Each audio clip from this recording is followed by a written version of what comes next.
कायमी पतित कीर्तिवान. मला तर फक्त थोडंसे बोलायचं, मी फक्त तुम्हाला एकच विनंती करेन, हजारोचा मापची गरज नाही, आपण 5 लोक असले तरी भरपूर होत आहे. मला जे म्हणायचं किंवा मला जे सांगायचं, फक्त आपल्या बुद्धीचा स्तर थोडा वरती करा. पुन्हा मी रिपीट करतो, आपल्या बुद्धीचा स्तर थोडा वरती करा. म्हणजे मला काय सांगायचं आहे आणखी समजू नये. आजची सेवाच मी केरव महाराजांना अर्पण करतो. आणि त्यानंतर आमचे सच्चिदानंद नामदेव महाराज उर्फ लक्ष्मीकांत महाराज यांच्या चरणी सुद्धा ही सेवा मी अर्पण करतो. जसं तुकाराम महाराज, जगद्गुरु तुकाराम महाराजांनी पहिल्या चरणात सांगितलं, तुम्ही संत माय बाप कृपावंत कायमी पतित कीर्तिवान. आता आम्ही तर जेवढे आहोत ना, त्यात एक माय बाप हा शब्द वापरला आहे. आता आमचा प्रत्येकाचा जन्म मायबाप झाल्याशिवाय झालाच नाही.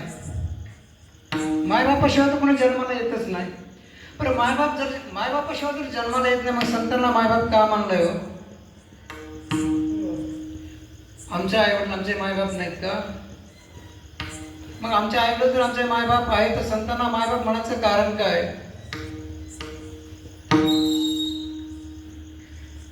एकच कारण आहे बघा, आम्ही असे जन्माला नाही आलो. आम्ही असेच जन्माला आलोच नाही. आम्ही आमच्या मातेलाही रक्तबंबाळ केला आणि स्वतःही रक्तबंबाळ घेऊन या सृष्टीत जन्माला आलेलो आहोत. काय सांगू गर्भाची आत,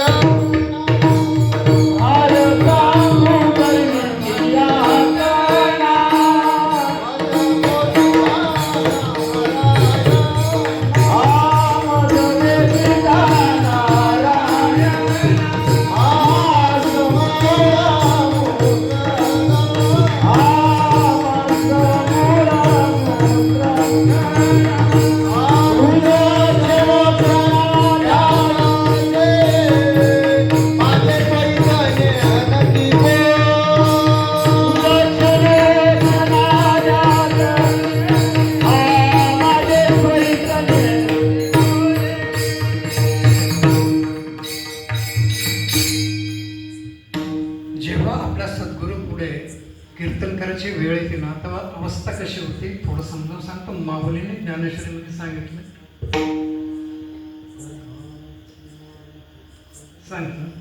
माऊलीने ज्ञानेश्वरीमध्ये सांगितलं, एक बालका ताटाची रे, बापाच्या ताटी रे, बालका बापाच्या ताटी रे, तो बापाच्याने जेवी लागे, की तो संतोषने वेगे मुखची ओढे. म्हणजे दुसरा अर्थ काय होतो, आपले वडील जर जेवण करत असतील, लहान लेकरू जर तिथं रांगत आलं ना, ते अक्षरशः ताटात बसतं आणि त्याच्यात घेतं आपल्या बापाला खाऊ घालतं. बाप कौतुकाने तो घास खातोय. असं सद्गुरू समोर आता आम्ही फक्त गवती रशे ओढाच्या सद्गुरूने सांगायचं, खूप सुंदर चित्र काढलं, हे कौतुक असतं. तसंच आईचं असतं. आई पण तशीच करते ना. सद्गुरू म्हणजे आई आणि बाप. आई पण काय करते, बालका नेव विजय लेणे, ते सुख ते काय झाले आणि तो सुख सोहळा मातेने भोगणे. लहान लेकराला सोन्याचे अलंकार घातले, त्याला त्याचं काय महत्व आहे का? काहीच महत्व नाही. पण तो जो सुख सोहळा आहे तो आईने भोगायचा असतो. इथं तेच होणार आहे. आम्ही कीर्तन करणार आणि सद्गुरूने सांगणार खूप सुंदर झालं, मग ते चांगलं हो कसं, कारण ते आई आणि ते मायबाप आहे सद्गुरू. असं मग आम्ही जन्माला आलो, आईला सुद्धा त्रास आणि त्या लेकरालाही त्रास. बरं आम्ही आज आलोय का जन्माला? एक येऊने देवा लागे वा.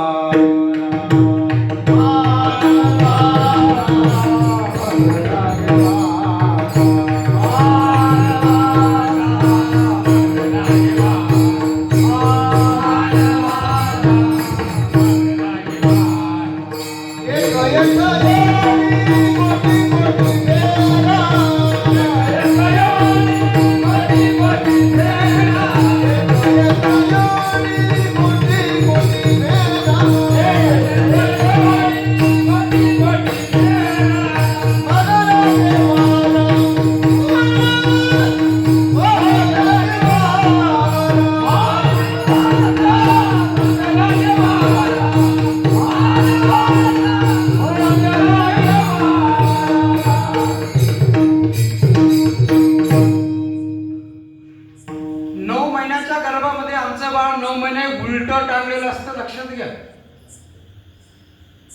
आईच्या गर्भामध्ये बाळ हे 9 महिने उलट्या अवस्थेत असतं.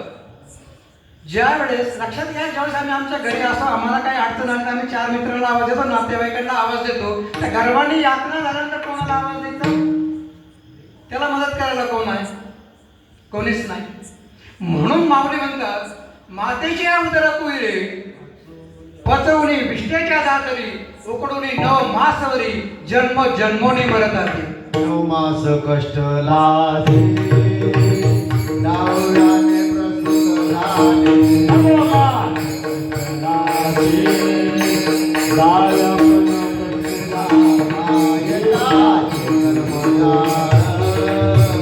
तुझी मानाद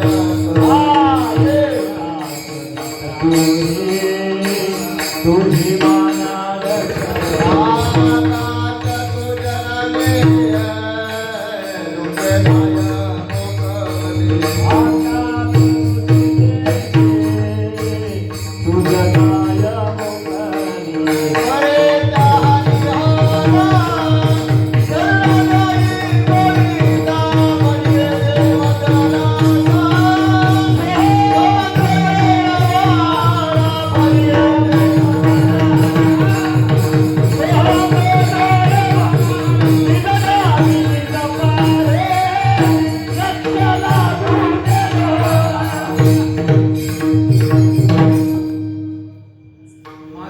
उदर कोयरे, उदर म्हणजे पोट आणि कोयरे म्हणजे गर्भाशय. मातेच्या उदर कोयरे पचवणी विष्ट्याच्या दातरी. इथे झोपायला बरोबर चांगली जागा आहे आम्हाला, पण ते बाळ आईच्या उदरामध्ये गर्भावस्थेमध्ये आईचीच विष्ठा उशाला घेते. आईच्याच विष्ठेची गादी आणि आईच्याच विष्ठेची उशी. किती दिवस? 9 महिने. किती यातना बघायची. मग त्यावेळेस तो आवाज देतो परमात्म्याला आणि परमात्मा त्याला मदत करतो. पण मदत केलेली किती दिवस? 9 महिने. एकदा का त्याचा जन्म झाला का तो कोहम म्हणून बाहेर पडतो, म्हणजे मी कोण म्हणतो आणि परमेश्वराला दिलेलं वचन विसरून जातो. का घडतं असं? त्याची चूक नाही, हे मायेच्या पदरात येतात म्हणून हे विसरलं जातं. मग आमचं एक मायबाप फक्त त्या बाळाला जन्म देतात, पण बाळाचं चलन वलन ज्याने होतंय त्या चेतनेला मात्र आईबापांना जन्म देण्याचा अधिकार नाही. मग तो अधिकार कोणाला? तो अधिकार परमात्म्याला आहे. मग तो अधिकार परमात्म्याला आहे. आई वडिलांचा अधिकार फक्त त्या बाळाचं शरीर बनवण्यासाठी आहे, पण शरीरामध्ये जे शरीराचं जे चलनवलन होतं, ती जी चेतना आहे ज्याला आम्ही आत्मा म्हणतो, त्या आत्म्याला मात्र जन्म देण्याचं काम त्या परमात्म्याचं आहे. म्हणून तुकाराम महाराज म्हणतात, तुम्ही संत माय बाप कृपावंत कायमे पतित कीर्तिवान. मग कशी कृपा केली या संतांनी आमच्यावर? तुकाराम महाराजांनी कशी कृपा केली? पण संतही दुसऱ्याही संतांना कृपावंत म्हणतात, दुसऱ्या संतांना मायबाप म्हणतात. मग हे संत नाहीत का? तर हे संतच नाही.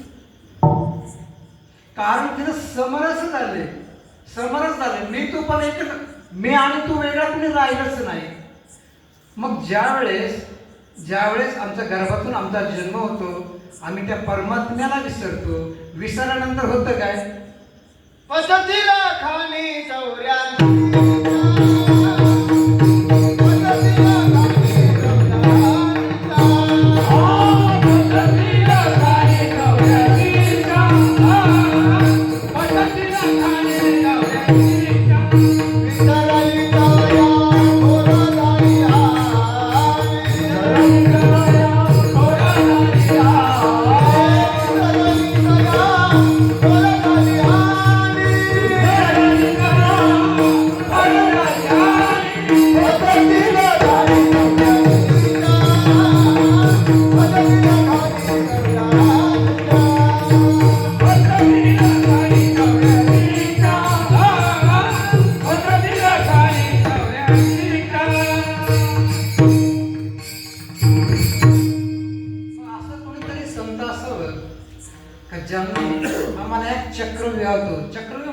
मरणाचं चक्रातून मुक्त करावं. हे काम संतांचं आहे. पण संतच कसे, देव का नाही? तुकाराम महाराज म्हणतात, नवे आधीचे मधीचे आणि देवाचे आधीचे. जेव्हा नव्हते चराचर तेव्हा होतो शून्याकार. कधी मग तुकाराम महाराज येईलच पुढच्या चरणामध्ये. मग पहिल्या चरणामध्ये ते सांगतात कृपावंत. मग कृपावंत कधी झाले? ज्यावेळेस ह्या मनुष्य देहाचा आम्हाला जन्म मिळतो आणि ह्या देहात आल्यानंतर आम्ही पुन्हा येत नाही, अशी जी आम्हाला साधना मिळते आणि ती साधना केल्यानंतर आम्ही पुन्हा या मनुष्य जन्माला येत नाही, म्हणून त्यांना कृपावंत म्हटलं जातं.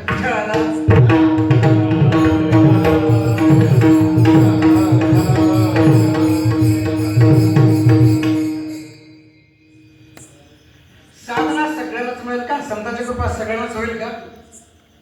पूर्व सुकृताचा पूर्ण संचिताचा दास सत्पुरुषा तोची झाले. सगळ्यांना मिळणार नाही ना.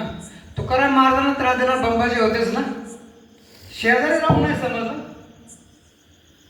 शेजारी राहून कुठे समजलं? तसं प्रत्येक ठिकाणी होतं. प्रत्येकाला ते मिळेल असं नाही. त्याला प्रारब्ध लागतं, संचित लागतं. त्याच वेळेस ती कृपा आमच्यावर होईल. म्हणून तुकाराम सद्गुरू जगद्गुरू तुकाराम महाराजांच्या अभंगातील पहिल्या चरणात तुकाराम महाराज म्हणतो, तुम्ही संत माय. विचारलं नारायणा, मला तर सांगितलं सगळं सांगल म्हणून. सांगणं बाजूला, संगत बाजूला, नुसतं नजराची दृष्टीची भेट झाली आणि सगळ्याचा मृत्यू झाला म्हणे. अरे एक काम कर म्हणे, नाही सगळ्या समजलं, तू आता पुन्हा एकदा पृथ्वीवर जा. त्याच गावामध्ये आंब्याच्या झाडावर पोपट बसलाय, तो तुला नक्की सांगेल. नारद घ्यायला पुन्हा त्या झाडाखाली आला, पोपटाला भेटला. तिथे नजर झाली आणि तोही पोपट सरड्याप्रमाणेच मृत्यू पावला. आता मात्र नारदाला भीती वाटते. एका मृत्यूचा पाप, आता दुसऱ्या मृत्यूचा पाप. पुन्हा नारायणाकडे गेले. नारायण या देहात चालणार नाही. मी पहिल्यांदा भेटलो त्याचा मृत्यू झाला, दुसऱ्यांदा भेटलो त्याचाही मृत्यू झाला. नको म्हणे, या प्रश्नाचं उत्तर मला नाही मिळालं तरी सर, पण मला विचारण्याच्या आज सरड्याचा मृत्यू झाला, दुसऱ्यांदा पोपटाकडे सांगितलं त्याचा मृत्यू झाला. नाही नाही, मी तुझ्या बरोबर आहे. आता शेवटचं माझं आहे. त्याच गावामध्ये जा म्हणे, एक कपिला गाय आहे, ते मात्र तुला नक्की उत्तर देईल. संत संगतीचा काय फायदा होतो आणि संत संगतीमुळे कसा उद्धार होतो, एकदा तू गायला विचारतो. आता थोडंसं आतून घाबरलेलं ना नारद. पहिला मृत्यू झाला, दुसरा झाला, ते गाय मेले त्याकडून किती ब्रह्मपात्र लागेल. ते धाडस केलं पुन्हा तिथं गोठ्याजवळ आला, गायीकडे बघितलं, जसा सरडा तसा पोपट आणि तशीच गायीचं सुद्धा नजराला नजर झाली, दृष्टीची भेट झाली आणि गायीचा मृत्यू झाला. आता मात्र नारद मुनी गर्भगळीत झाले. आता हिंमत नाही राहिली पृथ्वीवर राहण्याची किंवा त्या प्रश्न विचारण्याची. मग मात्र ते पुन्हा ते उपमनात गेले आणि नारायणाला विचारलं, नारायणा असा कसा माझ्याबरोबर खेळ खेळलास म्हणे. एक दोन नव्हे 3 मृत्यूचं पातक माझ्याशी लावून दिलं. मी फक्त साधा प्रश्न विचारला होता का संत संगतीने काय होतं, या प्रश्नाचं उत्तर मिळण्यापेक्षा मला 3 मृत्यूचं पातक हे माझ्या अंगाशी आलं. बरं एक काम कर म्हणतात, शेवटचा एक प्रश्न आणि शेवटचं माझं उत्तर असेल. तू पुन्हा एकदा पृथ्वीवर जा. अशा गावात एक राजा आहे, 12 वर्ष झाले होते, त्याला संतान प्राप्ती नव्हती. नुकतंच त्याच्या घरी पुत्र प्राप्ती झालेली आहे. त्या बाळाला तू भेटू नये, तो तुला नक्की सांगेल. कोणता राजा? मग नाव सांगितलं. आणि तो राजा जो शस्त्राने परिपूर्ण आहे. मी तिथे जाणार, ते बाळ मरून पडणार, तो मला जिवंत मारणार. मला प्रश्न नको, उत्तर नको. घाबरला तू यायला. नारायणाने सांगितलं, मी जर तुझा संरक्षक आहे तर तुला घाबरण्याचं कारण आहे का? मी सांगतो तू जा, तुझ्या बरोबर मी आहे. हा शेवटचा प्रश्न, शेवटचं उत्तर नाही माझे. तू नक्की जा, तुला उत्तर मिळेल. आता घाबरत राजवाड्याच्या बाहेर आला, पण हिंमत होत नव्हती आतमध्ये जाण्याची. कारण 12 वर्षांनी झालेला पुत्र त्याला बघायचं आणि 3 अनुभव पहिले घेतलेले. बरं आपण बघितलं त्या बाळाला काही झालं तर राजा सोडणार नाही. पण आज्ञा नारायणाची, जावं तर लागेल. बिस्कत घाबरत राजवाड्यात आला. राजाने बघितलं, नारद या या या या तुम्ही आल्या, तुमचं स्वागत. बाळालाच बघायला आले, तुम्ही मुनी आले ना. पण याच्या मनात भीती भीती तर होतीच पहिली. 1 2 3 आता 4. जसं बाळाजवळ गेला ना, जसे बाळाजवळ नारद मुनी गेले आणि बाळ गावाच्या घरात हसलं त्यांच्याबरोबर. बाळाने विचारलं, मुनी महाराज ओळखलं का मला? आज जन्माला आलेलं बाळ मला ओळखलं का? नारद समजे नाही काय झालं. मुनी महाराज, गाय होतो मी, त्याच्या अगोदर पोपट होतो आणि त्याच्या अगोदर सरडा होतो. भेट तुमची झाली, संतांची भेट झाली, नुसती तुमची कृपा दृष्टी पडली आणि मला मनुष्य जन्म प्राप्त झाला.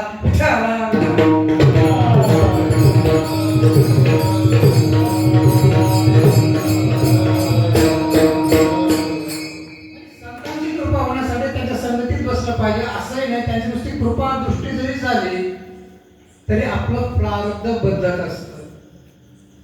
पण आम्ही ती कृपा दृष्टी करून घेण्यासाठी आम्ही जात नाही. आम्ही समर्पण सद्गुरूला किंवा संतांना न करता आम्ही मूर्ती पुढे संपूर्ण समर्पण करतो.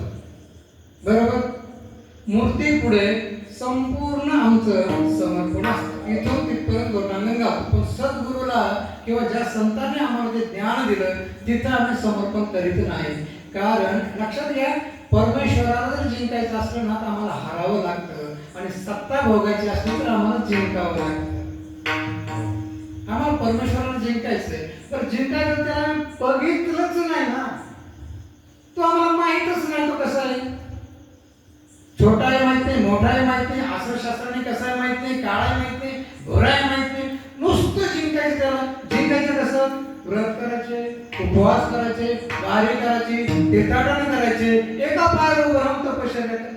हे त्याच्यावर टाकलेलं नाव. पण त्यांनी काय सांगितलं माऊलीने? देहवळी देवनी साधने का साधने. काय केलं माऊलीने? साधनाच केली, देहवळीच दिला.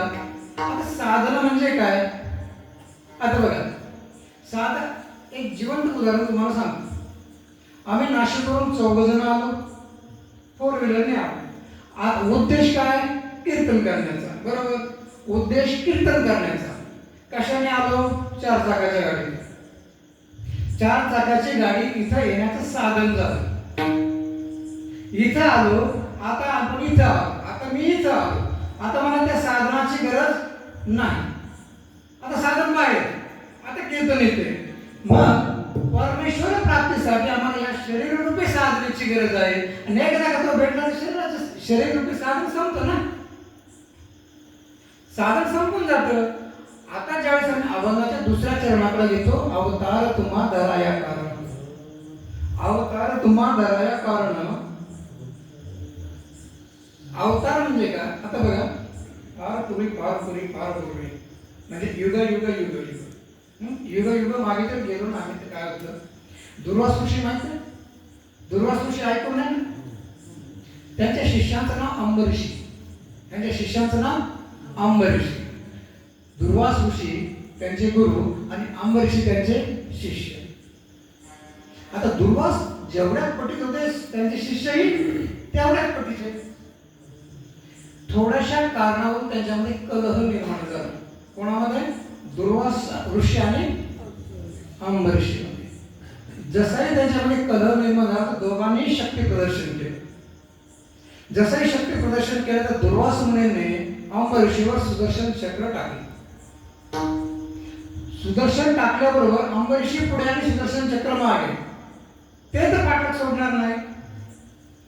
ते ब्रह्मलोकात ब्रह्मदेवाकडे गेले आणि विनंती केली सुदर्शन चक्र थांबवायला. थांबलं नाही. ब्रह्मदेवाने सांगितलं वैकुंठाला जा. वैकुंठाला गेले अंबरीषी. वैकुंठाला गेल्यानंतर विष्णू नारायणाने सांगितलं हे सुदर्शन चक्र असं थांबणार नाही. तुम्हाला दुर्वास ऋषीची क्षमा मागावी लागेल. मग ते पुन्हा दुर्वास ऋषीकडे आले आणि ती क्षमा मागितली. क्षमा केली, पण शाप दिला गेला.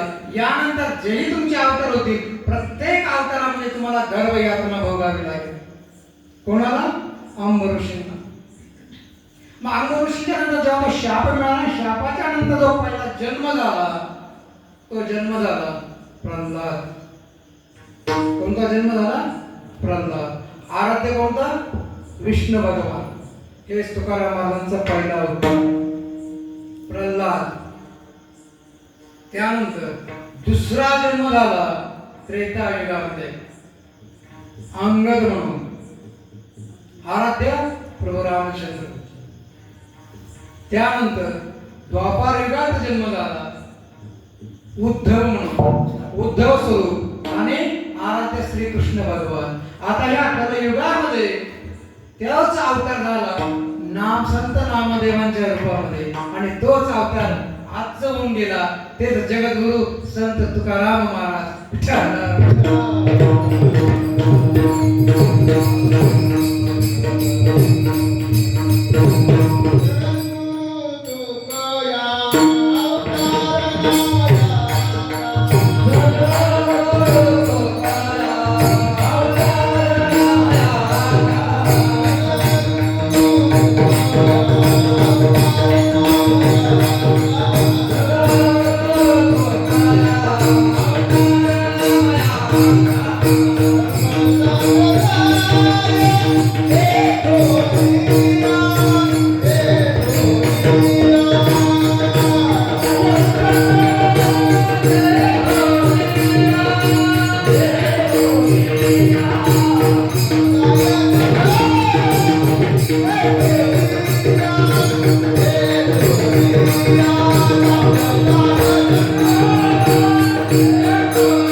असे त्यांचे अवतार झाले.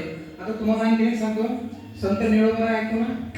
संत निळोबा माहिती 42 दिवस अन्न पाण्यापासून एका कुशीवर राहिले होते संत तुकाराम महाराजांचे, जगद्गुरु तुकाराम महाराजांची भेट होण्यासाठी.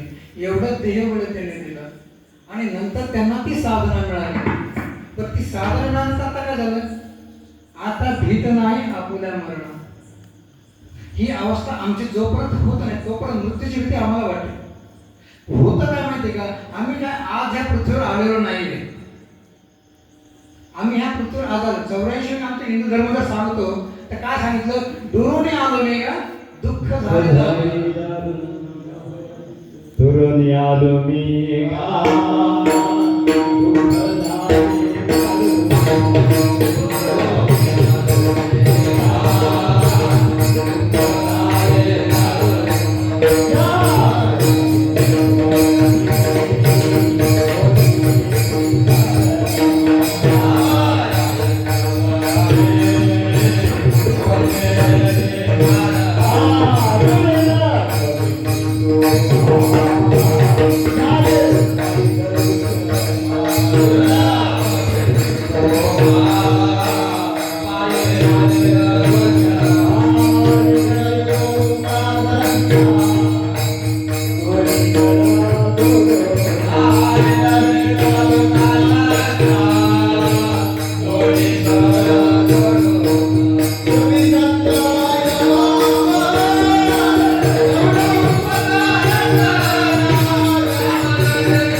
ह्याच अवतार आणि जेव्हा एखाद्या संतांचा अवतार होतो आम्हाला त्याची संगत मिळते ना.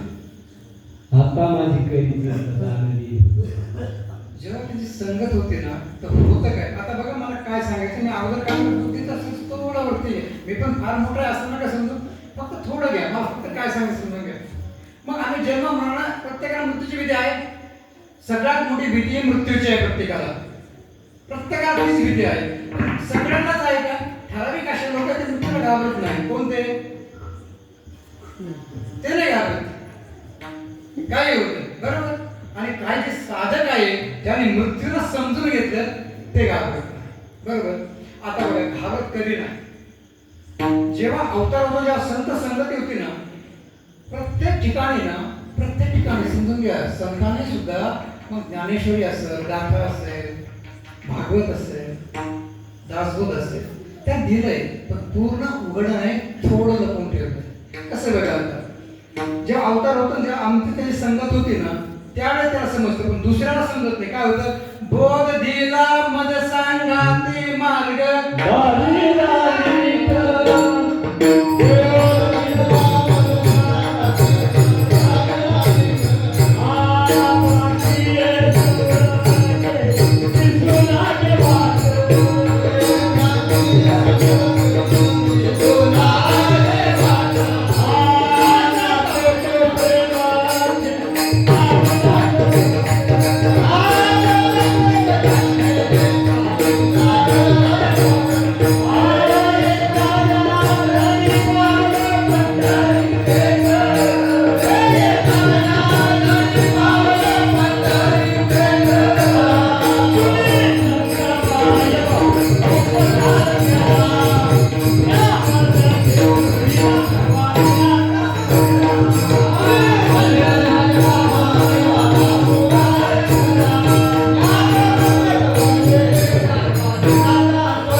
सांगाती मार्ग दागिला नीट नीट नीट नीट म्हणजे नीट नीट म्हणजे नीट घाट नाही, नीट म्हणजे नीट घाट नाही, आडवळण नाही, पाऊलवाट नाही, राजमार्ग नीट.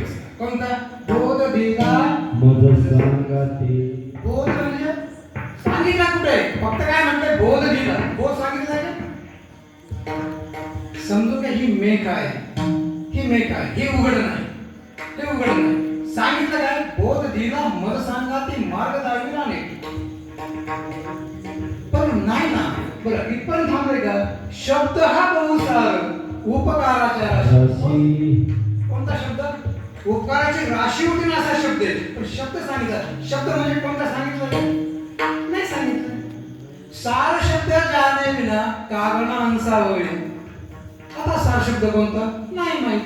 मग संत संगती करा, मग बोध कळेल. संत संगती करा, शब्द कळेल. संत संगती करा, सार कळेल. कहे तर कबीर, कहे तर कबीर, सार शब्द जान कहे तर कबीर, निज नाम बिन कैसे लगे पार. निज नाम. आता निज नाम काय? नाही ना, सांगितलं नाही. फक्त ते करा, ते करा. ते म्हणजे माहिती. मग त्यासाठी ज्यांनी अवतार घेतला त्यांची संगत होणं गरजेचं आहे, त्याशिवाय ते मिळणार नाही. आता साधा जरी मी तुम्हाला विचारलं, निज म्हणजे निज रूप दाखवाओ हरिदर्शनासी. म्हणजे काय? झोपलेलं रूप बघायचं. निज रूप म्हणजे नाही समजत ना? सांगतो थोडं बघा. आत्मा असे नाभिस्थानी अष्टपाकोळी तयाचे केळवी, त्या घेईचे हिरोणी योग वळे. प्राणवायू व्यान नाडीचा काढावा, व्यान नाडीचा काढावा. आता काय म्हणलं सुरुवातीला? आत्मासे नाभिस्थानी अष्टपाकोळी तयाचे केळवी, त्या घेईचे हिरोणी योग वळे. मग काय घडतं? आत्मया परमात्मया परम सुख भेटी झालिया, मग नच हे स्मरण विसरावया.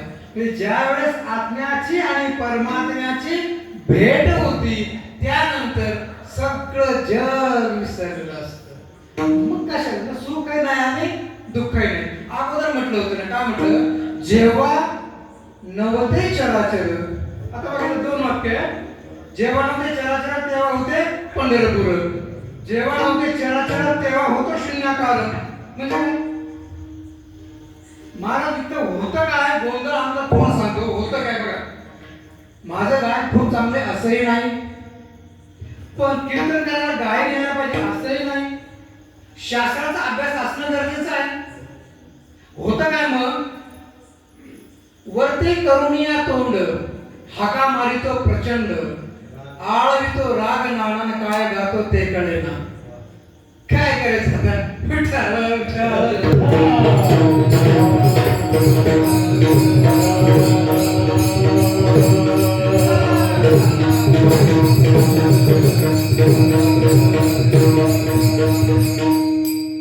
अशी अवस्था होती. जो पण मर्म कळणार नाही तोपर्यंत भक्तीच पूर्ण होणार नाही. आम्हाला भक्ती समजत नाही. आणि माझ्या शेजारी एखादा चांगला व्यक्ती असतो ना, पण ते काय म्हणतो ना, घरचं विकलं जात नाही ना,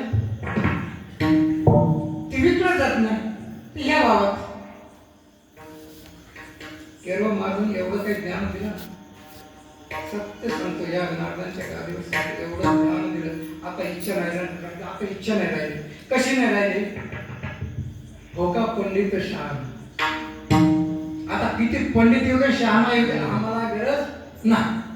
कारण ते सत्य होतं, तो बोध होता, तो समजला, तो शब्द होता, तो समजला, जे निज होतं ते समजलं, निज नाम समजलं, निज रूप समजलं. आता काय समजून घ्यायचं? तोच प्रश्न पुन्हा केला, निज रूप दाखव. म्हणजे काय झोपलेलं रूप बघायचं का? असं नाही ना. हो, ऐसी मुक्ताई गांजली, ऐसी मुक्ताई गांजली आणि साधू संतांशी शरण गेली. तेथेच राहिली स्थिरावली. म्हणजे कुठं राहिली ती? तेच स्वरूप ना. तिथं तर जायचंय आम्हाला, पण आम्ही तिथं जात नाही. आमचं काय माहितीये का? आमच्या जीवनात सांग, पोराचं लग्न होऊन द्या, पूर्ण होईल. सून चांगली येऊ द्या, पूर्ण होईल. एक घर दुसरं घर झालं का मरायला मोकळे. आता मोकळे मरायला मोकळे नाही, पुन्हा यायला मोकळे. मरायला मोकळं होणारच नाही ना, पुन्हा यावंच लागेल. जन्माचे ते मूळ वाहिले कारण जन्म घ्यावा, जन्माचे ते मूळ पाहिले शोधून, दुःखाचे कारण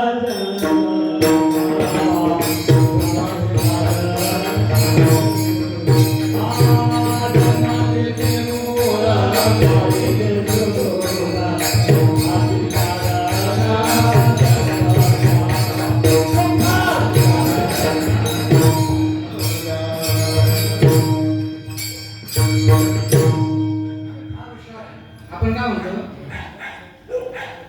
स्पष्ट बोलू का? थोडं स्पष्ट बोलू का? एकदम तिथं आपण जेवढे आहोत ना, जेवढे आहोत तिथं प्रत्येकाचा बोर्ड चौकात आणि खाली भावपूर्ण श्रद्धांजली येणार आहे. ते काही चुकणार नाही तिथं. चुकीचं आहे का? आम्ही नियम आहे ना, आमच्या जीवन आमचे नियम आम्ही जसे वाटत तसे पूर्ण होते. कसे माहिती का? घाणेरडा माणूस असू द्यावं, ताकद नाही त्याची नरकवासी द्यायची. ताकद आहे का कोणाची? चौकात बोर्डाची नरकवासी झाला म्हणून. स्वर्गवासी, कैलास, थोडी मान होती पूजा केली का कैलासवासी, थोडी विष्णूची केली का वैकुंठवासी. आपल्या बाबाची पेळ निघाली ते. सोपं आहे का तिथं जाणं? स्पष्ट बोलतो, सोपं आहे तिथं जाणं. आणि काय घेऊन जायचंय? खूप काही घेऊन जायचंय आणि खूप काही पुन्हा घेऊन यायचंय. मोकळं जाणार. त्याच्याकडे हिशोब 100%. जे कर्म केले ते सगळे बरोबर, ते फेडायला पुन्हा यावं लागणार. आता बघा कसं यायचंय ते. यायचं का नाही यायचं? उर्वशी संग इंद्र सोकी, जैसाची स्वर्ग लोकी, तैसाची कृमी नरकी लोळ तुष लागे. उर्वशी बरोबर जर इंद्र स्वर्गात सुखी असेल तर कुवामध्ये पडलेला जंतू सुद्धा त्या नरकात सुखी आहे ना. एखाद्या जखमेत पू झाला, त्याच्यामध्ये जंत आहे, त्या जंताला काढून दुधात टाकलं, जगल का तो? त्याला तो पू स्वर्ग आहे ना. म्हणून नरकू आणि स्वर्ग नवे तो न भागू, हा कर्माचाच उपभोग होईल. मग आता विषय असा येतो, दोन व्यक्ती आयुष्यभर पाप केलं, दोन व्यक्ती आयुष्यभर कधी खरं बोलला नाही, कधीच कोणावर चांगला वागणे, आयुष्यभर पाप केले, आयुष्यभर मारमारी केले, आयुष्यभर दारू केला, आयुष्यभर जे न करायचं ते केलं आणि जे न खायचं ते खाल्लं, एक क्षणाचंही त्याने पुण्य केलं नाही, त्याचा मृत्यू झाला. आता कुठे जाणार? कुठे जाणार? काहीच नाही बोललो, तुम्हीच उत्तर दिलं. थोडं तुम्ही माझ्या बरोबर आहे. कुठे जायला होता? नाटकात जाणार, बरोबर. आता त्याच्याबरोबरचा दुसरा आयुष्यभर पुण्य, एक शब्द वाईट नाही, एक शब्द कोणाला दुखवलं नाही, कधीच काहीच नाही, प्रत्येकाला मदत केली, आयुष्यभर देवपूजा केली, आयुष्यभर वारी केली. आता त्याचा मुद्दा, तो कुठे जाणार होता? स्वर्गात, बरोबर. आता ज्यांनी पाप केलं तर नरक यातना भोगावं लागेल. किती दिवस? जोपर्यंत त्याचा जे भोगण्याची वेळ आहे तो पूर्ण होते तोपर्यंत नरक यातना, बरोबर ना. आणि त्याच्यानंतर काय? पुन्हा खाली आला. मग पुण्याचं काय? पुण्याची तीच अवस्था ना. जोपर्यंत पुण्याचा भोग त्याचा संपत नाही त्याला तोपर्यंत स्वर्ग भोगावं लागेल. आणि स्वर्ग भोगून आलं पुन्हा आला इथे. केले कर्म झाले तेचे भोग.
आणि मग जर आम्हाला या जीवनाच्या फेऱ्यातून म्हणजे पाप पुण्याच्या आणि सुख दुःखाच्या फेऱ्यातून जर आम्हाला बाहेर पडत असेल, तुका म्हणे आम्ही झालो अग्निरूप लागून पाप पुण्य. तुका म्हणे आम्ही झालो अग्निरूप लागून पाप पुण्य अंग. तुका म्हणे आम्ही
चुलीच्या आतमध्ये एक लाकूड जळतं, एक लाकूड बाहेर आहे.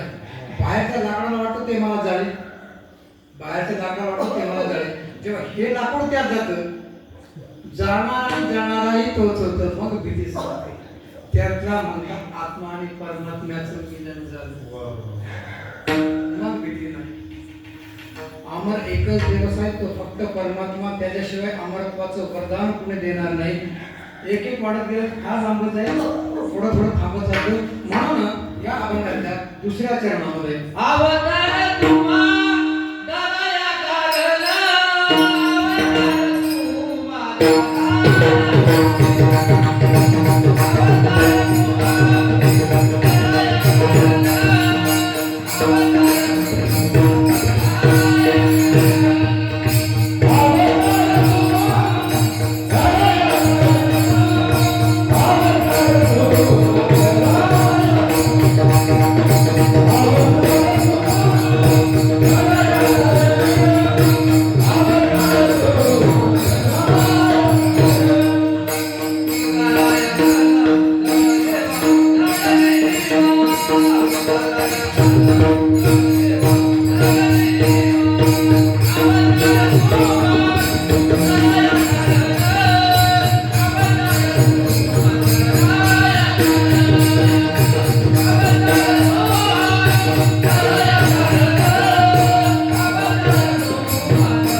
वाढावया सुख भक्तिभाव धर्म कुळाचार नाम विठोबाचे. साधा अर्थ फार सोपा आहे आणि याच्यातला गूढ अर्थ घेतला तर फार मोठा आहे. समजून सांगतो. वाढावया सुख भक्तिभाव धर्म कुळाचार नाम विठोबाचे. आपल्या घरात कधी अडचण होते ना, कधी बघा कधी आपल्या घरात फार अडचण होते. एखाद्या वेळेस म्हणजे काय लग्न जमत नाही, पैशाला पैसा लागत नाही, काही काम करायला विघ्न येत राहते, कुठेतरी काय केलं की काहीतरी होतं. अशा अडचण जेव्हा येतो ना, तर मग एखाद्या व्यक्तीच्या मागे लागतो माणूस आणि त्याला विचारतो असं का घडतंय. तेव्हा काय म्हणतो माहिती का समाज माणूस, काही कुळाचं बिळाचं पाहिजे काय म्हणतात, काही कुळाबिळाचं पाहिजे, काही कुळाचार वगैरे केलं काय म्हणतात, काही कुळाचार वगैरे केलं नाही का, कुठे केलंय काही. मग जावा कुळदैवत कोणते, ग्रामदैवत कोणते ते बघा की. ऐकलं का, असं घडलं का कधी, घडतंय ना असंच. म्हणजे काय घडतं, आता कुळाचार म्हणजे काय, कुळ समजतं ना, कुळ कुळ म्हणजे परंपरेने आलेलं, कुळ म्हणजे परंपरेने आलेली ती पूजा समजतं ना. कुळाचार म्हणजे परंपरेने आलेली पूजा. वाढावया सुख भक्तिभाव धर्म कुळाचार नाम विठोबाचे. अहो इथं आमचं कुळ आम्हाला माहित नाही, आता विठोबाचं कुळ शोधायचंय. आता सोपं आहे का, आमचं कुळ माहिती आहे का आम्हाला. बरं आमचं कुळ शोधून आमचे गच्छंती गेले कुठं तरी आमचे संकट टळले. आता विठोबाचं सुख विठोबाचं कुळ आम्हाला शोधायचंय. कसं शोधले जात आहे, आणि जोपर्यंत ते कुळ शोधलं जाणार नाही, विश्वास जेव्हा सुख मिळणार नाही, धर्मही वाढणार नाही. कळतंय ते कुळ.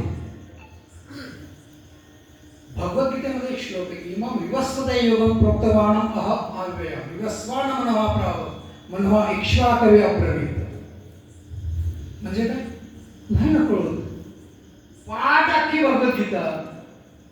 तिथं दोन प्रकार पडतात बरं का. पहिला न वाचणारा, पहिला न वाचणारा. न वाचित नाही तर सोडूनच द्यावं, त्याची घेणं देणं. पण जो वाचतो तो फक्त ज्ञानी पाठ, त्याच्या पुढचा पाठ, अर्थही नाही, आचरण नाही. मग चौथा येतो, पाठ पण आहे, माहित पण आहे आणि आचरणात पण आहे. तो सर्वोत्तम. काय करू 100 पारायण करू, अख्खी भगवद्गीता पाठ करू, जर मला अर्थच नाही कळत तर. प्रेमाविना भजन नाकाविना मूर्ती अर्थाविना बोधी वाचूची नाही. काय उपयोग आहे त्याचा सांगा. कशाचं वाचू, एका तासात भगवद्गीता वाचून कळालं काहीच नाही ना. मला एक श्लोक वाचून अर्थ लावायला तो पुण्य. बरोबर. आता कुळ शोधायचं. इमं विवस्वते योगं प्रोक्तवानम् अहम् अव्ययम्.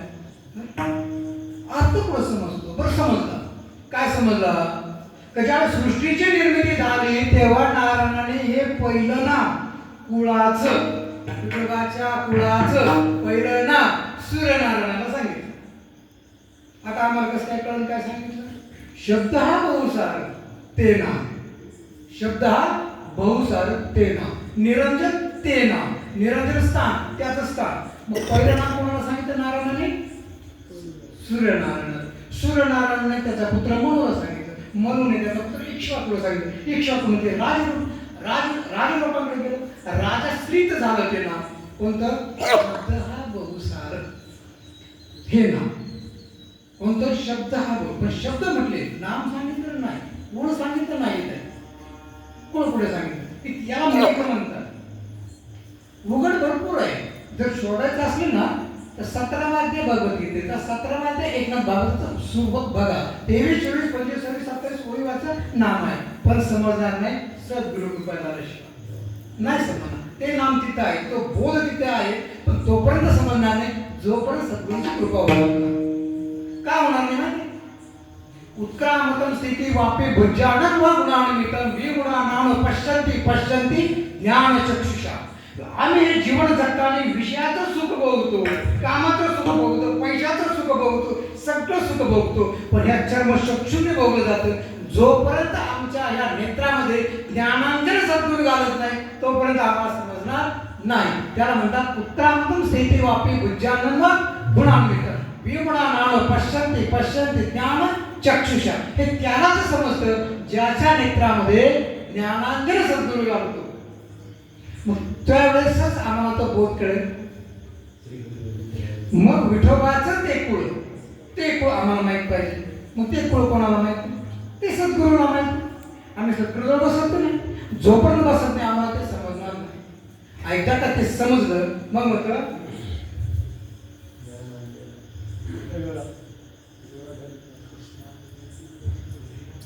वर्मध्ये एक आहे. काय म्हणले? वर्मध्ये एक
माहितच नाही ना. ते साधनशिवाय मिळणार हीच नामाची साधना असतात. म्हणून तो करा म्हणजे काय म्हणले? मंत्र दिला राम कृष्ण हरी, मंत्र दिला राम कृष्ण हरी. पण पुढे जाऊन काय मंत्र सांगितलं, नाम सांगितलं ना. मग काय होतं? सत्य असत्याशी मन केले बाई मानिले नाही बहुमत, मानियाला स्वप्ने गुरुचा उपदेश धरवणे विश्वास दृढ म्हणे. म्हणून तर म्हटलं काय म्हटलं गेलं मग? माघ शुद्ध दशमी पाहुणी केला अंगीकार तुझा कशाचा अंगीकार केला? हा उघड फक्त आम्हाला समजण्यासाठी कोणीतरी पाहिजे. मग त्याला ते सुख कळतं, मग तो धर्म वाढायला लागतो, ती भक्ती वाढायला लागते. आमची जी भक्ती ना, सत्य सांगू का, राग येईल महिलांना सुद्धा सत्य जर बोललो तर काय होतं माहितीये का? पंढरपूर जर आम्ही निघालो लगेच मोबाईल स्टेटस भेटू पंढरपूर होते की नाही? असं भक्ती कोणाला दाखवायची? आपण नातेवाईकांना दाखवायची, मित्रांना दाखवायची की त्याला दाखवायची? त्याची भक्ती इथं नाही, त्याची भक्ती आत आहे. त्याला म्हटलं तर ऊर्ध्वमुखी आळविला सोम शब्दाचा नाद, ऊर्ध्वमुखी आळविला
खूप सुंदर सांगितलं बघा.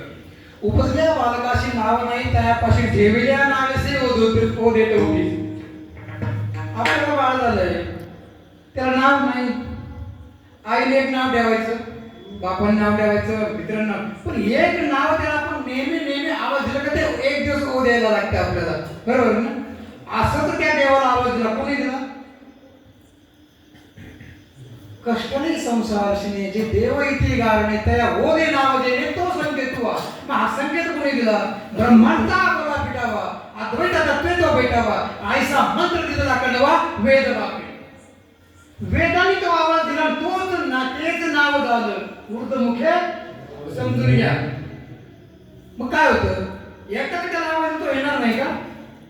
मग दाविले येणे की ब्रह्म आडविले कवितिके मागे असता ठाके पुढा उभे आहे ना तो इथे. पण आमच्या डोळ्यात ते ज्ञानांजन केल्याशिवाय तो आम्हाला इथे दिसणार नाही. आमची वारी आम्ही बाहेर केली आणि तो आतल्या वारीत आहे. तो फार हुशार आहे ना. त्याच्या लक्षात आलं मनुष्य प्राणी एवढा हुशार आहे म्हणून त्यांची सभा झाली देवांची. आता करायचं का? हे आपल्याला शोधाशिवाय राहणार नाही. ते म्हणे बाबा फक्त बाहेर शोधले, आपण आत जाऊन बसू. तो आत आला, आपण बाहेर शोधा. 500 वर्ष जगलो ना, 500 वर्ष जगलो, रोज वारी केली ना तर पृथ्वीवरचे देवस्थान संपणार नाही. संपर्क समाधान नाही. कसं होते माहिती समाधान? ह्या देवाकडे गेलं म्हणून त्या देवाकडे, त्या देवाकडे गेलं त्या देवाकडे, समाधान कुठून मिळणार आमचं? इथं समाधान होतं. कसं समाधान होतं? एकदा मी कोण आहे ही ओळख झाली का समाधान आहे. मी कोण विचार ज्ञानेश्वर निवृत्ती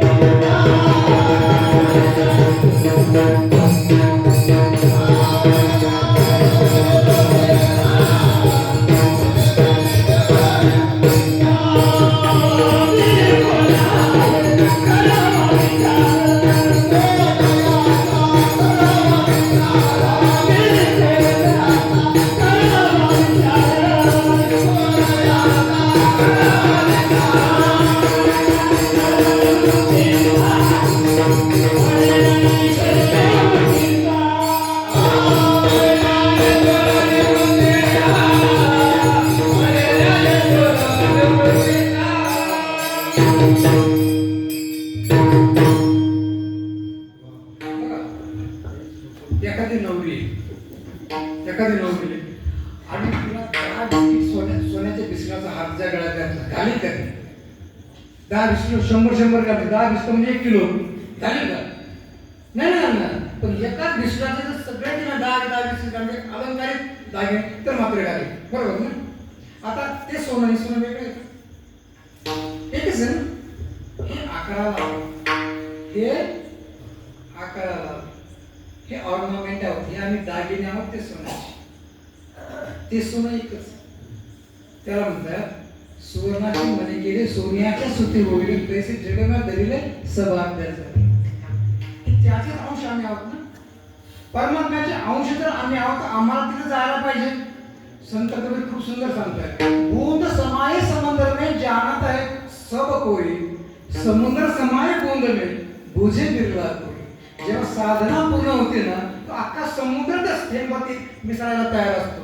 पण आम्ही जात नाही तिथे, आम्हाला समजत नाही. आम्ही भक्ती केली, वारी केली, बाहेरची केली, त्याचा कुळ शोधण्याचा आम्ही कधी प्रयत्न केलाच नाही. कुळ माहीत असेल ते शोधायचं कुठे? आम्ही आमचेच कुळ शोधले.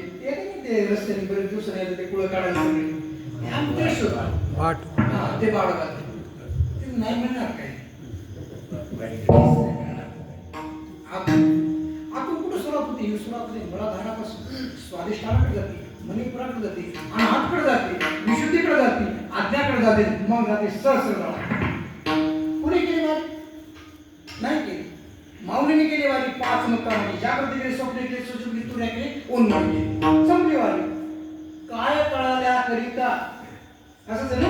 काय कळाल्या करिता दीपण लागता उन्मळीचा. आता उन्मळ म्हणजे कुठं माहिती आम्हाला? फक्त माहिती शब्द. जिथं मन संपत ती अवस्था म्हणजे उन्मळ, बरोबर? ते त्यांनी मिळवलं ना. म्हणून तर म्हटलं ना देवडे देवडे साधले साधले. तुकाराम महाराज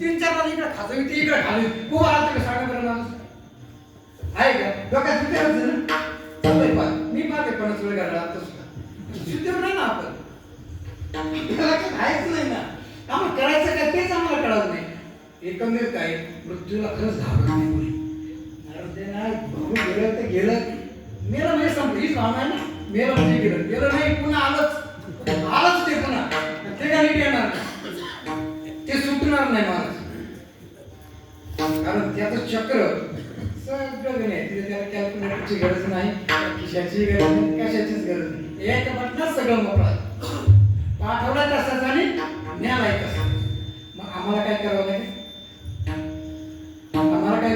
वाढव या सुख भक्ती भाव धर्म आणि थोडा 4 नाम विठोबाचे विठोबाचं नाव आम्हाला समजून घ्या तर विठोबाचं नाव कुठं आहे माहिती भगवद्गीता घरी जाऊन तुम्ही बघा 17 अध्याय 23 ओळी 23 24 25 26 तो उघड सांगतो बरं का 23 24 25 26 7 वाचून बघा एकनाथी भागवत मध्ये पण तुझी अणुमात्र झाली आहे बेटी अणुमात्र बेटी म्हणजे कसं अणु म्हणजे एवढं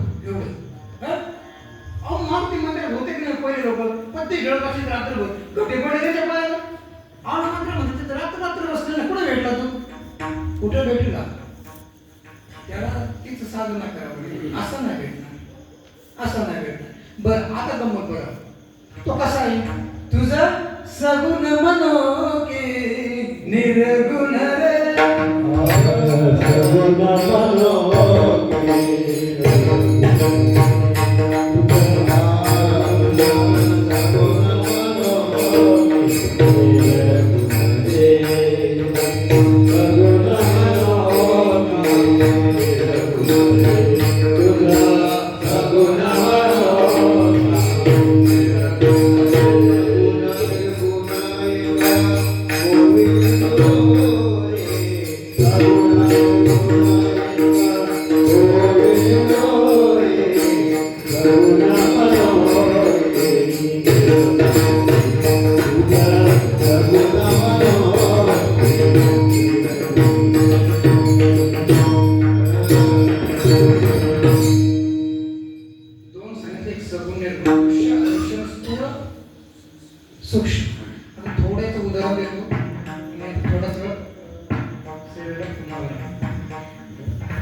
सगुण निर्गुण म्हणजे काय आता तुम्ही एक काम करा तुम्हाला सगळ्यांसोबत डोळे बंद करा एक संख्या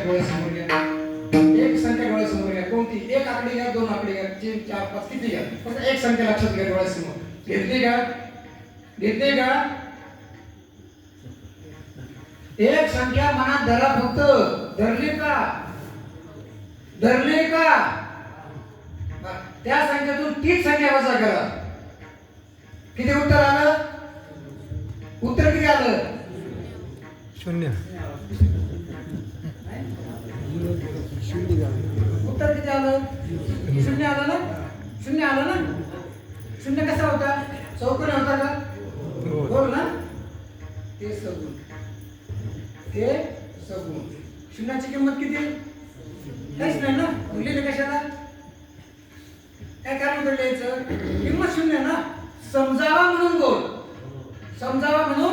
गोल तो 0 ते सगुण रूप समजून घ्या आता पुसलं आता किंमत किती काहीच नाही ते निर्गुण समजतं याला म्हणतात तुझा सगुण म्हणू की निर्गुण रे मग हिची मूर्ती पूजा आम्ही जे करतो ना ही सगुण रूप आणि सगुणी पूजता निर्गुणी असं नाही सगुण पूजा करावाच लागेल वारी करावाच लागेल तीर्थयात्रा करावाच लागेल पहाटे उठावाच लागेल पूजा करावाच लागेल ती सगुण झाल्याशिवाय निर्गुणाची भक्ती मिळणार नाही एकदा का निर्गुणाची भक्ती मिळाली तर मृत्यू होणार नाही आणि जन्म होणार नाही कारण का ब्रह्माचे नाही माता पिता या जागी न घडे जन्मकथा मग आम्ही त्या परमात्म्यात जर गेलो आम्ही कोण झालो आम्ही ते मान्य करायला तयार नाही ना आम्ही जर परमात्म्याचे अंश आहोत हा अंश जर परमात्म्यात गेलो आम्ही परमात्मा नाही झालो का पाणी घेतलं पाण्यामध्ये एक खडा टाकला पिठाचा आता खडा राहिला का तुम्ही पाणी झालं ना ते गंगा सिंधू सिंधू गेली पहाटाची समुद्र झाली गंगा तिथून निघाली 10 फुटावर अंतर आहे परत गंगा आहे समुद्रात गेली समुद्र झाली विषय संपला ना आता ती मागे येईल का तिला गंगा म्हणत का कोणी मग हा आत्मा त्या परमात्म्यात गेला आत्मा राहील का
सत्य सांगतो किती मोठी भूक असू किती 10 दिवसाचा भुकेला असू एका घास पहिला घास जो खाला ती तो शेवटच्या घासाला कधीच येणार नाही बरोबर आणि एक घास खाल्यानंतर पहिली जी भूक ती भूक पण शिल्लक राहणार एखाद्या घासाबरोबर ते भूक कमी कमी कमी आणि शेवटी तृप्तीची ढेकर अशी ज्याला भक्तीची ढेकर आली ना तो मात्र जन्म नाही तो नाही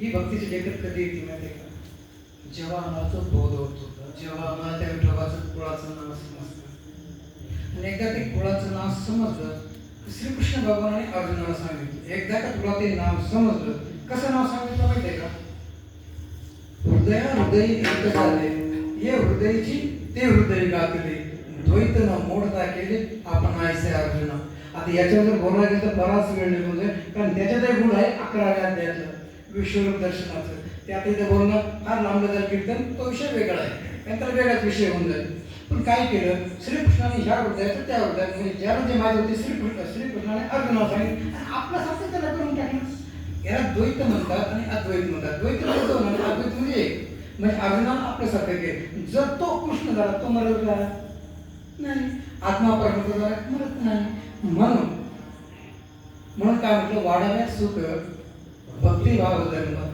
कुळाचार नाम विठोबाचे 11:09 कीर्तन सुरू झालं 11 वाजता आले झोपायला असेल माहित नाही थोडा वेळ कीर्तन सेवा देतो आणि संपवतो तर या ठिकाणी जसं तुम्ही मला बोलवलं आणि एवढं शांतचित्ताने तुम्ही ते ऐकलं तरच तुमचे आभार आहे ही सेवा करताना केरळ महाराजांची स्फूर्ती दिली लक्ष्मीनाथ महाराजांची जी स्फूर्ती आली त्याच्याशिवाय हे शक्य होणार नव्हतं ना आम्ही पण असंच होतो मी पण फार वारी केलं इकडे महादेव जातो आताही करतो पण तिथं बंधनात आहे कारण काय समजतं हे असं आहे याच्यावर जर प्रमाण द्यायला गेलं तर फार मोठे प्रमाण बळीया माझा पंढरीराव तो हा देवांचाही देव रांडी चंडी शक्ती मध्यमा सक्षम खूप प्रमाण देण्यासाठी पण बोलणार कुठे आपल्याला तिकडे जायचं नाही बळीया माझा पंढरीराव आणि तो कुठे राहतो आतमध्ये त्याचं प्रमाण आहे का कायाही पंढरी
उडवलं पण आपण बाय ना कसं बेटर होणार तो कसा आहे माहितीये किती सूक्ष्म आहे माहितीये किती सूक्ष्म असं त्याचं फार मोठं आहे कुठपर्यंत जाणार असं कुठपर्यंत काय जात नाही खूप बरं वाटलं तुमच्या गावातील पहिली वेळ होती फार मोठ्या कीर्तनकार असे नका करू असे समजू नका मी एक साधक आहे आमच्या सद्गुरूचं त्याच्यापासून ते ज्ञान आलं की सेवा मी सुरुवातीला सांगितलं त्यांच्या चरणी अर्पण केलेली आहे एक 10 पासून तर होतो आणि थांबतो ठप्पा रखुमारे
ज्ञानेश्वर महाराज जगद्गुरु तुकाराम संत निवृत्तीनाथ शांतीब्रह्म एकनाथ श्री संत केरोबा महाराज छत्रपती शिवाजी महाराज धर्मवीर संभाजी महाराज की जय. सद्गुरु केरोबा महाराज यांची जयंती त्याप्रमाणे भोलेनाथ पृथ्वीवर या नागपंचमीच्या दिशा होत्या. पुन्हा सणपंचमीचा आला, गुरुने नेले बाहेर, जन्म मरणाचा फेरा चुकवले. म्हणून आपले नाही का लहरी महाराज कुठले राहणारे? सद्गुरु केरोबा महाराजांची जन्मभूमी त्या ठिकाणची राहणारे आहे. त्यांचेच अनुयायी आमचे डॉक्टरचे बंधू, त्यांचे शिष्य कुठे अमेरिकेत सुद्धा केळूबाबाचं मंदिर बांधलं. धन्य धन्य केळूबाबा, काळ कधी तुवा. म्हणून मला सांगायचं तात्पर्य केळूबाबा काळ कधी तुबा. म्हणून बाबा याच्यात काय आहे? मग या ठिकाणी तुम्ही आले ते काय साधे माणसं नाही. मग ते अशा रीतीने नाशिकचे वृद्ध आश्रम ज्याला म्हणतात, तिथले ते डॉक्टर आहेत. मी डॉक्टरनी आल्या आणि डॉक्टर बी आले. त्यांनी अनुष्ठान केलं, 500 अभ्यास केलेला आहे. मुद्राती पातळी लावण्या लक्ष तो आत्मा प्रत्यक्ष आहे. अशा रीतीने मला सांगायचं तात्पर्य असे हे भाग्यवंत म्हणले. त्यांनी सद्गुरू केळूबाबांचं अनुष्ठान केलं त्यांच्या या नाशिकमध्ये. धन्य धन्य केळूबाबा काळ काही तुबा तुबा. म्हणून मला सांगायचं तात्पर्य की अशा रीतीने भाग्यवंता घरी भजन पूजन म्हणून याच्या करताने त्याचप्रमाणे नाही का केळूबाबा कुठे राहिले या सोमठाण्याला. सोमधाम नावाचे 2 वृक्ष होते त्या ठिकाणी त्यांनी नाही का राम सुद्धा कुठं अगस्त्य ऋषीच्या आश्रमातून आले सोमठाण्याला जटाईच्या भेटी करता गेली. अशा रीतीने म्हणून केळूबाबा त्या ठिकाणी नाही. जन्म कुठे घेतला शिरूरला. त्या ठिकाणी बभुवाहन आणि अर्जुनाचं युद्ध झालं वाघेच्याचं नाही का. त्यावेळेस नाही का वनवासामध्ये असताना बांधव त्यांनी मग एका महिलेपासून अर्जुनाला नाही का बभुवाहन झाला. पण अर्जुनाला अभिमान झाला होता एक एवढ्याचं काढलं ते आपल्या बदरी घोडे दुसरं सांगितलं म्हणे नाही. म्हणून मला सांगायचं तात्पर्य की त्याचा अभिमान गेला तुका म्हणे ते अभिमानाची दशा नाही चांगली थोडा थोड्यांच्या मानाखाली घाल. म्हणून अशा रीतीने तो बभ्रुवाहन आणि अर्जुनाने श्यामकर्ण नावाचा घोडा सोडला. सगळ्या याच्यात फिरून आला. तुम्ही धरला नाही पण त्याच्यात त्या पोराने धरला घोडा तिला काठीला बांधून. मग त्या ठिकाणी कोण आले अशा प्रधानमंत्री म्हणणार ए सध्या बऱ्या काल रे म्हणे घोडा धरला. अरे म्हणे असू दे रे म्हणे मग शिवारला पहिलवान त्याला उचलून दे तरी रेवडी वाढल्या ना पार काय राहील. अरे तुला आम्ही पुरं करून दोन्ही युद्ध झालं नाही का आंबेड्यामध्ये. पण बभ्रुवाहनने अर्जुनाचं शिर उडवलं. मग तुरीचे धनुष्य तुटले. त्याचप्रमाणे मग भाला होता फेकून मारला. अर्जुनाचं शिर उडवलं ते भालगाव नाही का. भाला जाऊन पडलं ते भालगाव. आणि जे तिथं शिर उडवलं ते शिरूर असे शिरूर पुण्यभूमी गाव. आणि त्याचप्रमाणे बाबा नाही का रुपाई कुठे होतं केळूबाबांची जयंती सोमठाण्याला होती. म्हणून धन्य धन्य केळूबाबा काळ काही शोभा. म्हणून एवढे बोलून आपल्या शैली म्हणून या